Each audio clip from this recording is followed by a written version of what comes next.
Some community members in southern Santa Barbara County could soon be dealing with a power outage. I took a closer look at what locals can expect. Southern California Edison tweeted out an alert that local weather conditions could cause a public safety power shutoff, otherwise known as a PSPS.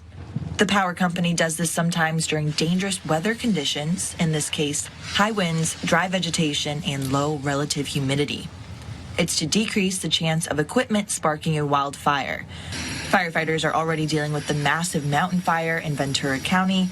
It's ballooned into more than 20,000 acres. I reached out to SoCal Edison to try and narrow down who this outage could impact. A spokesperson told me if it happens, about 1,100 people near the Santa Ynez mountain range would lose power.